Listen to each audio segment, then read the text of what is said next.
Anggota keluarga pendapatan haram dan dia selalu belanja kita makan. Macam mana kita nak lakukan? Jawabnya, ad-dinun nasihah. Agama tu nasihat.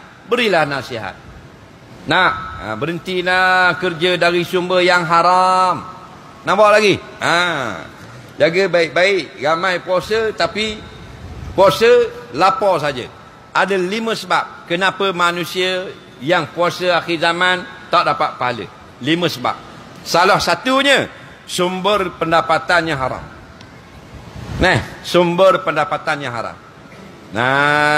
La yaqbalullahu salata ahadikum fi jawfihi haram. Kata Sayyidina Abu Bakar As-Siddiq radhiyallahu anhu, Allah tak akan terima satu semayang pun daripada kamu yang makan harta yang haram. Antaranya kerja dalam kapal terbang, tukang tuang arak. Orang putih nak minum arak, dia tuang. Dia tukang serve. Kerja kat Hard Rock Cafe, angkat bia bagi orang minum. Kerja dekat bar, dekat lounge, dia terlibat dengan arak. Atau dia pemandu van arak. Atau dia tukang order. Atau tukang pikul arak. 10 golongan kena laknat. Betul tak? Atau kerja di 7-Eleven. Bila ada orang kafe nak beli bia, nak beli Carlsberg, nak beli Bintang, nak beli BSOP, nak beli jenis stout, unggal lagi nak lalai saru sablon lalai, dia akan ambil arak tu, dia akan sebagai safe girl, sale boy, dia akan jual. Betul tak? Itu semua tu gaji haram, semayang dan ibadat semua tidak diterima.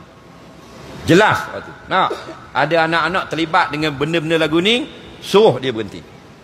Ini termasuk puasa yang laisa lahu min siyamihi illal ju'. Tak dapat pahala melainkan lapar.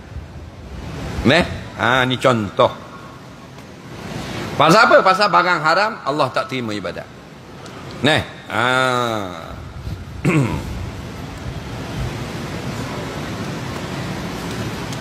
Beri peringatan. Ada keluarga kita makan yang haram, sumber yang haram. Pasal apa? Kalau kita tak marah dia, tak nasihat dia, nanti dia sedekah kat kita. Betul tak?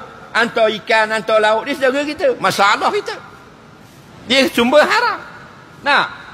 Manishtara sauban bi'asyarati darahima. Siapa beli baju, beli jubah, beli kain, beli tudung, beli telekung, beli kopiah, beli serebang, beli ridak, harga RM10. Dirhamun minha min haram. RM1 daripadanya haram. RM9 halal. La yaqbalullahu salatahu ma dama fi. Allah tak akan terima satu pun semayang selama dia pakai pakaian itu. Kenapa? Kerana dia tak layak untuk syurga Allah. Dan layak mana? Go to hell. Dalil, Nabi kata, kullu lahmin nabata min suhtin pannaru aulabi. Tiap-tiap tubuh badan yang masuk sumber haram, layaknya ke neraka. Na'udzubillah. Kita banyak tak makan haram? Banyak tak? Banyak istighfar, bertaubat pada Allah Ta'ala. Betul tak? Naik motor Rezek, naik motor Waisuku, naik motor EX5, siapa kat traffic light merah, ditulis itu 65. 65 second lagi. Istighfar. Astagfirullah, astagfirullah, astagfirullah, astagfirullah, astagfirullah, astagfirullah, astagfirullah. Ija. Bom. Bang, dapat dah 18 kali astagfirullah. Betul tak? Belang-belang pakai helmet. Astagfirullah 18 kali. Dalam 18 kali itu maknanya astagfirullah, aku minta maaf segala salahku kepadamu ya Allah. 18 kali, sekali ya Tuhan terima, kosong daripada dosa. Betul tak? Tu.